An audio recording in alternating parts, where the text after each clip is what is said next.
श्रेष्ठ काय असेल तर भागवताचं श्रवण करणं. भागवताचं श्रवण करणं म्हणजे भगवंताला शरण जाणं, नाही का? बाकीचं सगळं सोडून द्यावं. सर्व धर्मान परित्यज्य मामेक शरणं व्रज अहं त्वा सर्व पापेभ्यो मोक्षयिष्यामि मा शुचः. सगळं सोडून द्यावं, त्याला शरण जावं. हा उत्तम धर्म आहे. वैकुंठ प्राप्ती होते. एवं ब्रुवती वैतन्यनारदे वैष्णवोत्तमे परिभ्रमण समायात शुभो योगेश्वरस्तथा. नारदाशी बोलतायत, त्यांची चर्चा चालू आहे. एवढ्यात तिथं काय आश्चर्य घडलं. प्रत्यक्ष शुक आले. शुक आले आणि शुक येताना काय करतायत, त्यांच्या मुखामध्ये भागवतातली जी कवनं आहेत, पद आहेत, त्यांच्या तोंडात आहेत आणि ते गुणगुणत गुणगुणत आले शुक. शुकांचं वय त्यावेळेला 16 वर्षांचं आहे. अतिशय तरुण वय. शुक एका ठिकाणी कधीही थांबत नाहीत. संन्याशांनी एका ठिकाणी कधी थांबायचं नसतं, बरं का? गायीची धार काढेपर्यंत जेवढा वेळ लागतो तेवढाच वेळ संन्याशीने त्याच्या दारात थांबायचं असतं. जास्त वेळ थांबू नये, एका ठिकाणी संन्याशाने थांबू नये. पण तिथे शुक आले. तेजपुंज होते, आकर्षक होते. सगळ्यांनी उठले, सगळ्यांनी नमस्कार केला. वय लहान होतं पण अधिकार मोठा होता. सगळ्यांनी पूजन केलं आणि शुकाने सांगितलं की माझी ही पवित्र वाणी तुम्ही ऐका. स्त्री शुक उवाच निगम कल्प रोगर्लितम फलम शुकमुखामृतम संयुतम पियत भागवतम रसमालयम मुहुर्हो रसिका भुवि बाहुका. तुम्ही कसे आहात? रसिक आहात, भाविक आहात, बर का? आणि निगम म्हणजे वेद. निगम कल्प, कल्प तरु रोगलित फलम. वेदरूपी कल्पाला आलेलं फळ, कल्पवृक्ष वेदरूपी एक झाड आहे, ठीक आहे? निगम म्हणजे वेद. त्या वेदाला आलेलं कल्पवृक्ष रूपी जे फळ आहे ते फळ कोणचं? भागवत. भागवत हे त्याचं फळ आहे. काल मी सांगितलं झाडात रस आहे पण रस खाण्याकरता फळच घ्यावं लागतं. वेदात सगळंच ज्ञान आहे की, पण ते घेण्याकरता भागवत ऐकावं लागतं. ते कसं ऐकायचं आहे? मुहुर्हो, सारखं सारखं ऐकावं, पुन्हा पुन्हा ऐकावं. काय नाही ऐकले की झालाय की सप्ताह, काय तीच कथा आहे, माहित नाही का आम्हाला? असं नाही. सातत्याने कथा असावी मुखात भगवंताची. सतत ऐकावं. जोपर्यंत शरीरामध्ये प्राण आहे तोपर्यंत भगवंत चिंतन करावं, भागवताच्या कथा कराव्यात, त्यात कराव्यात, सतत चिंतन असावं. त्यामुळे काय होतं? अंतकाले च मामेव स्मरणमुक्ता कलेवरम. ठीक आहे? अंतकाळी त्याची आठवण येते आणि पुन्हा आपण यातून सुटतो. अंतकाळी नाम आले ज्याच्या मुखात तुका म्हणे त्याच्या सुद्धा पार नाही. शेवटी जर त्याचं नाव यायचं असेल तर सतत चिंतन असावं. झोपताना सुद्धा जोपर्यंत झोप येत नाही तोपर्यंत त्याचं नाव घ्यावं. थोडस उलट्या व्यतिरेकानं सांगू का, त्याचं नाव घ्यायला की झोप येतेच. झोप येत नाही गोळ्या घेऊन देवाचं नाव घ्यावं, झोप लागते. काय चिंतन करावं. भयानक मालिका बघण्यापेक्षा देवाचं नाव घेत घेत पडावं, डोळा लागतो आपोआप, काही होत नाही. सकाळी उठवतो. ब्रह्ममुहूर्तावर जर जाग आली तर पुन्हा झोपू नये, कारण ते त्याने स्वतः उठवलंय, संकेत आहे. भगवंताचं आपल्यावर लक्ष आहे, काळजी ठेवावी. उठल्या त्याला हात जोडावेत. भगवंता आजचा दिवस तुम्हाला दाखवलास, प्रत्येक क्षण त्याला अर्पण करावा. जीवनातला प्रत्येक क्षण त्याला अर्पण करावा. त्यामुळे काय होतं तुम्हाला सांगतो, कर्मफलाची आसक्ती राहत नाही आणि अहंकर्तृत्व राहत नाही. हे केलं, हे मी केलं, हे राहत नाही. आसक्ती ठेवू नका. आणि ह्या स्वरूपात आपली अवस्था साधकाची अवस्था आहे. आपण त्या अजून गेलोच नाही, त्याच्या कडेला पण नाही अजून. आपण जेव्हा साध्य रूपाने आपलं जीवन परिपूर्ण होतं, ह्या अवस्थेत जेव्हा आपण येतो, एक सांगतो, जगाला जरी काडी जरी आपण लावली त्याचं पाप आपल्याला लागत नाही, कारण सगळं त्याला अर्पण केले. मी काडी लावतोय, तूच लावतोय. असं मी सांगत नाही, ग्रंथात आहे. जगाला काडी लावते म्हणले काही फरक पडत नाही, कारण त्या अवस्थेच्या पलीकडे गेलाय तो. पण जर अहंकर्तृत्व घेतलं मग त्याचं कर्माचा भोग आपल्याला भोगावा लागतो. कर्त्याचं कर्तृत्व, कर्ते पण आपल्याकडे घेऊ नये, सगळं त्याला अर्पण करावं. यत् करोषि यद् अंशासि यत् तपस्यासी यज्ञोसी तदास्यत यत् तपस्यासी कौंतेय तत्पुरुषो मदर्पण. सगळं जे काय करतो त्याला अर्पण करावं. आहे ते जीवन तुला अर्पण आहे. जेवणाभोवती आपण पाणी फिरवतो नाही, जेवताना पाणी फिरवतो, मग चित्रावली घालतो आणि मग जेवतो. मला वाटतं ताटाभोवती पाणी फिरवणे, ताटाभोवती पाणी फिरवल्यानंतर काय होतं, तो प्रसाद होता. आता आपण आणतो प्रसाद, मग साखर आणतो, शेंगदाणे आणतो, खोबरा आणतो, चिरमुरे आणतो. मग पुन्हा आरती झाल्यानंतर आपण म्हणत नाही शेंगदाणे मला मिळाले नाही, चिरमुरे मला मिळाले नाही. आता म्हणतो आपला प्रसाद मिळाला नाही. आता तो प्रसाद झालाय. याला दाखवल्यानंतर जीवन प्रसाद झालं ना. मला असं वाटतं ताटाभोवती फिरवू नये, स्वतःभोवतीच फिरवा. प्रभू हा तुझा प्रसाद आहे, माझं जीवन हा तुझा प्रसाद आहे बरं का, असं समजावं. काही नाही, आहे तुझं आहे सगळं. चांगलं कर वाईट कर तुझ्याकडं. आणि जोपर्यंत शरीरात प्राण आहे तोपर्यंत त्याचं श्रवण करावं. कान जोपर्यंत चांगले आहेत, कानाला जोपर्यंत ऐकू येतंय तोपर्यंत भागवत ऐकावं. डोळ्याला दिसतंय तोपर्यंत वाचावं. वाचला असेल तर पुन्हा पुन्हा वाचावं. महामुनी व्यासानी काय केलं, भागवताची रचना केली बघा. त्यांना कृष्णद्वैपायन म्हणतात. कृष्णद्वैपायन म्हणजे काय, कृष्ण म्हणजे काळा. व्यासांना कृष्ण पण म्हटलं बरं का, कारण ती दिसायला पण सावळे आहे म्हणून कृष्ण. द्वीपावर जन्म झाला म्हणून द्वैपायन. त्या मत्स्यगंधेच्या पोटी आणि पराशराच्या पोटी जन्म आहे त्यांचा. ते काय ब्राह्मण नाहीत, हे ब्राह्मणाने लिहून ठेवलं असं बाहेर सांगितलं. हे सगळे ब्राह्मणाने लिहिले, काय काय हे ब्राह्मणाने लिहिलेलं नाही. व्यास हे ब्राह्मण नाही. रामायण लिहिलेले वाल्या कोळी होते. कोळ्याची कीर्ती वाढली घर आणि केले रामायण रामादी. हे उगीच बाहेर सांगितलं, हे ब्राह्मणाने लिहिले. ब्राह्मणाने काहीच लिहिलेलं नाही. शुकांना उपदेश करणारा जनक राजा क्षत्रिय आहे. कुठं ब्राह्मणाने उपदेश केला, ब्राह्मणाने उपदेश केला नाही याला. हे व्यास म्हणजे काय, कथा व्यास रूपाने सांगितली म्हणून व्यास. जे 4 श्लोकात सांगितलं होतं भागवत, त्याचा विस्तार केला, त्याचा व्यास केला म्हणून व्यास. अशी नाव आहेत त्यांना, हे व्यास. ह्यांनी काय केलं होतं, परमधर्माचं निरूपण केलं. अंतःकरण शुद्धीसाठी पापाची निवृत्ती करणारी अनेक रचना त्यांनी केली. पुराण लिहिली, महाभारत लिहिलं. महाभारताचं मूळ नाव आहे जय. सुरुवातीला त्यांनी नाव ग्रंथ आहे जय संहिता. हे कोणी लिहिलं, सगळं लिहिलंय ह्यांनी व्यासानी. पण हे सगळं केल्यानंतर सुद्धा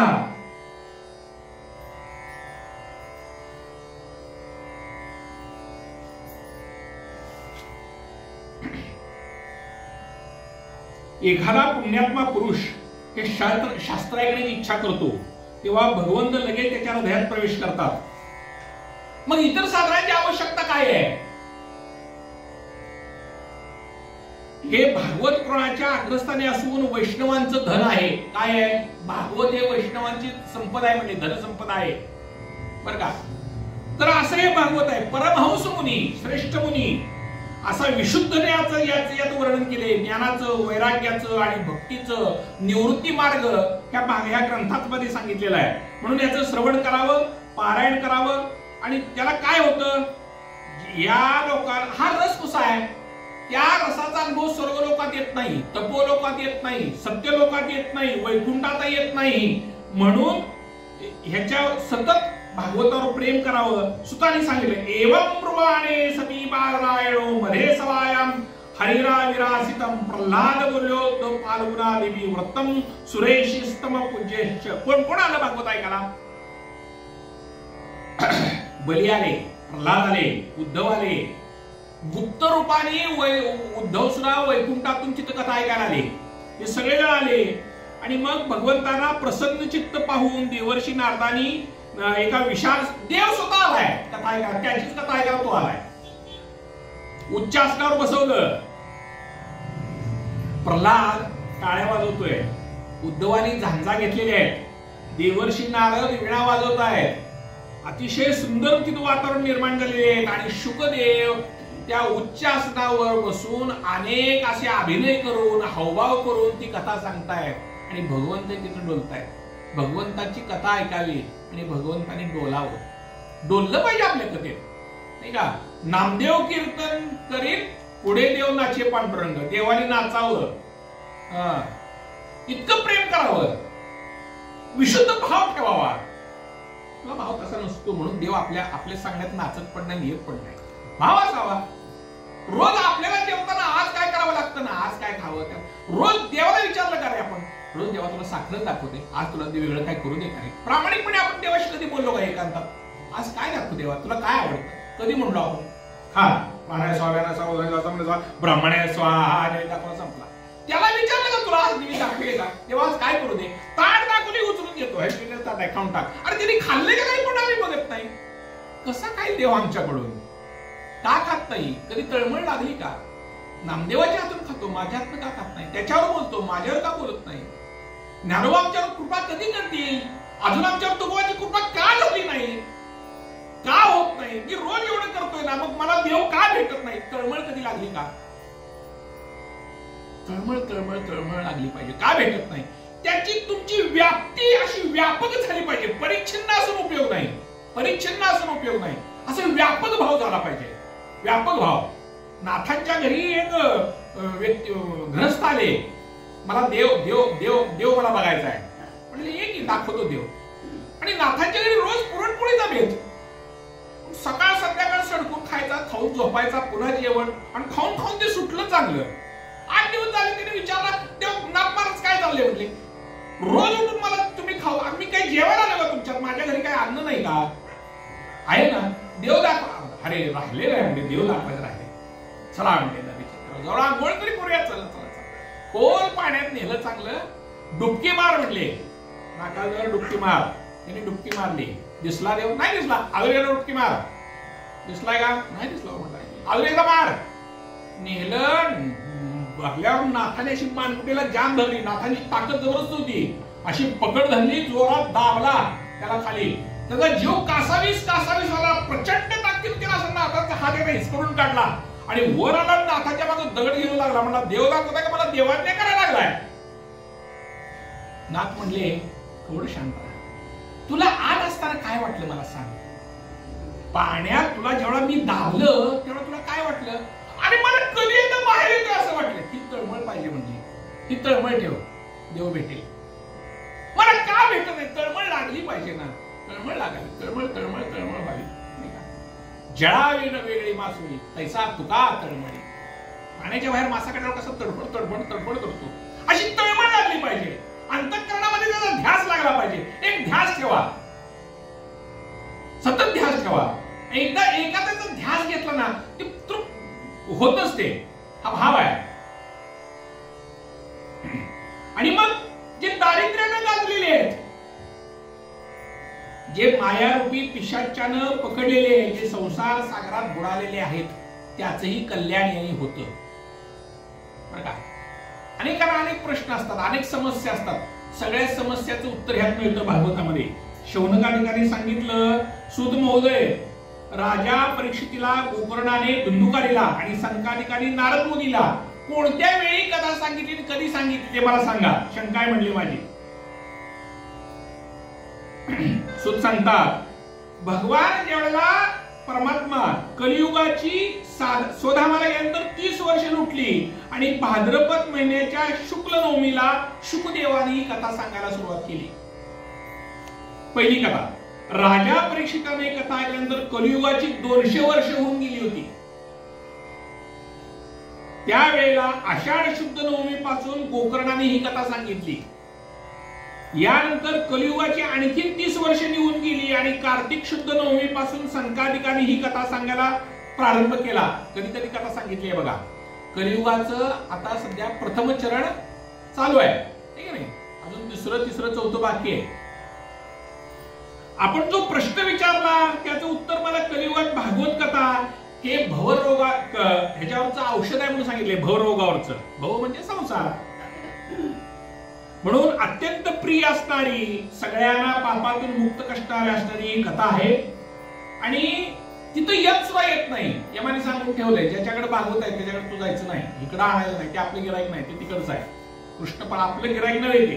त्यामुळे आपण नरकात यायला घाबरायचं नाही. आपल्या हातात भागवत आहे ना, मुखात नाम आहे ना, नरकाची काळजी करू नका. 100% आपण मुक्त आहे. हातात भागवत आहे, मुखात नाम आहे, काळजी करण्याचं कारण नाही. असा हा संसार रूप आहे, असा आहे विषय रूप आहे. पंचविषय आहेत, शब्द स्पर्श रूप रस गंध. पंचविषयामध्ये जीव अडकलेला आहे. विषय जरी 5 असले तरी 5 विषय अनेक रूपाने प्रकट होतात, अनेक रूप घेऊन येतात. शब्द हा विषय अनेक रूपाने प्रकट होतो, रूप हा विषय अनेक रूपाने प्रकट होतो तुमच्या आमच्या जीवनात येतो. आणि त्यामुळे काय होतं, दुःखच प्राप्त होतं. माणूस विषयाच्या पाठीमागे लागलेला आहे. आणि विषाचा पडिपाडू गोड परमार्थ लागे कडू, कडू विषय तू गोडू जीवाशी झाला. साप चावल्यानंतर त्याला कडुलिंबाचा पाला खायला देतात, मिरच्या खायला देतात. ते कडू असतं, तिखट असतं, पण ते गोड लागतं. कारण का, अंगात सापाचं विष असतं. मग त्याला आपण विचारतो आता कसं लागतंय, ते म्हणते गोड लागते, अजून खा अजून खा. मग जोपर्यंत ते विष उतरत नाही तोपर्यंत, आणि मग ते म्हणते आता कडू लागते, विष उतरलं. संसाराशी असं भिनलंय विष, ते आम्हाला गोड लागतंय. विष भिनलंय अंगात आमच्या, आहे कडू पण गोड लागतंय. अंगात विष भिनलेलं आहे. आणि हे विष निघण्याकरता हा एकच उपाय आहे, जय रामकृष्ण हरी. सातत्यानं जपावं, भागवताची कथा करावी. आणि ही कथा सांगितली शौनका, सर्व शास्त्रांचं सिद्धांताचं सार हे मी तुम्हाला सांगितलं. आणि आता मंगलचरणाला प्रारंभ करूया. जन्माद्यस्य यतो इदिरत् शास्त्रार्थे भिंस्वरा तेने ब्रह्महृदया आदिकवये मोहन्ति यस्सूर्याः तेजोवारिमृतां यथा विनिमयो यत्र तिसर्गो स्पृशा धाम्रास्वेन सदा निरस्त कुहकं सत्यं परम धीमहि. जो सत्य आहे, सत्य कोण आहे, परमात्मा. ते सोडून बाकी नाही का. सत्यानंद गगनाचे परावरण नाही रूप वर्ण गुण जेथे, तो हारे श्रीहरी पाहिला डोळेवरी पाहता पाणी दुरी सारोनिया. नाही रूप असा तो भगवान आहे. कुठल्याही ग्रंथाच्या सुरुवातीला प्रथम स्कंदाला सुरुवात झाली आहे. ग्रंथाची सुरुवात होत असताना मंगलाचरण असतं, मंगलाचरण चालू आहे. आणि जन्माद्यस्य यतोः कोण आहे, ज्याच्या ठिकाणून जन्म मृत्यू आणि स्थिती हे ज्याच्यापासून निर्माण होतं, असा कोण, अधिष्ठित वस्तू कोण आहे, परमात्मा आहे.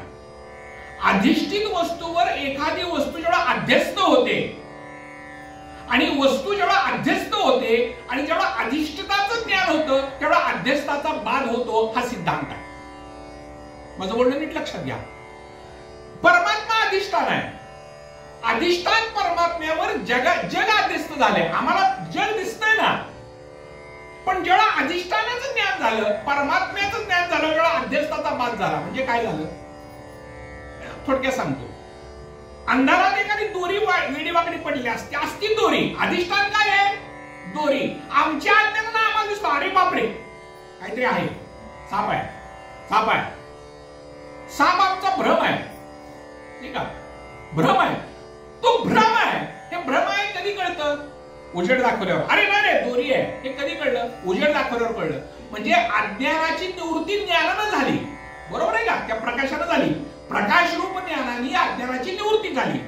तसं भ्रमकाळामध्ये भ्रामक वस्तू भ्रम म्हणून आम्हाला कळत नाही, ती सत्य म्हणून प्रचितीने येते म्हणून आम्ही फसतो. स्वप्नातून जागे झाल्या, स्वप्नात आपल्याला प्रचंड घाम फुटलेला असतो आणि अरे स्वप्न होतं, जाग झाल्यावर कळलं ते स्वप्न होतं. पण स्वप्न काळामध्ये ते स्वप्न होतं असं आम्हाला कधी वाटलं का, नाही वाटत. ज्यावेळेला भ्रमकाळ चालू असतो, भ्रमकाळामध्ये जे भ्रम होत असतात, वेगवेगळे भ्रम होत असतात, ते सत्य वाटतात का नाही, सत्य वाटतात. ते जर त्यावेळेला भ्रम म्हणून कळले, स्वप्नात म्हणतो का नाही रे हे स्वप्न आहे काय खरं आहे का, असं स्वप्नात म्हणतो का. जर त्याला आम्हाला त्याचं जर सत्यत्व कळलं तर भ्रम म्हणून राहील कसा. माझं बोलणं कळलं, भ्रम म्हणून राहत नाही. संसार आम्हाला भ्रम का वाटतोय, सत्य का वाटतोय, हा भ्रम आहे, हे कळलंच नाही वाटतंय सगळंच सत्य वाटतंय, हे खरं आहे असं वाटतंय. पण याच्या प्रकाशाने हे भ्रम आहे कळतं. निद्रेतून ज्यावेळेला जागृतीत येतो त्यावेळेला निद्रा ही भ्रम आहे कळतं, स्वप्न खोटं होतं नाही का. तसं जागृतीतून ज्यावेळेला आपण ब्रह्मावस्थेत जातो त्यावेळेला जागृती अरे हे पण खोटच होतं ह्याचा आपल्याला प्रचिती येते. मग असा परमधीमही कोण आहे नाही का. पंचमहाभूत, पंच इंद्रिय आणि पुढे काय सांगितलं, हे सगळ्यांना त्रिसर्ग जो सांगितला गेला, जागृती, स्वप्न, सुषुप्ती, पंचमहाभूत, त्यांची अधिष्ठात्री देवता, आणि ह्या सगळ्यांची निर्मिती त्रिसर्ग आहे. आणि ह्या सुरुवातीला त्याला बंधन आहे. असा कोण आहे, परमधीमही, सगळ्यात श्रेष्ठ असणारा तो परमात्मा, त्याला अंत नाही, सुरुवात नाही, शेवट नाही, मध्य नाही. तो कसा आहे, निर्गुण निराकार आहे. आपण त्याला नामरूपात आणले नाही का. नाही नामरूप संबंध जाती क्रिया भेदू मूळ आकारासीच प्रवादू वस्तूसी नाही. वस्तू या शब्दाचा अर्थ आहे ब्रह्म. वस्तूला मूळ ब्रह्माला आकार नाही, उकार नाही, नाम नाही, रूप नाही, गुण नाही. आपण भक्ताने त्याला आणलं, नामारूपात आणलं. तर अशा त्या परमात्म्याला माझा नमस्कार असो.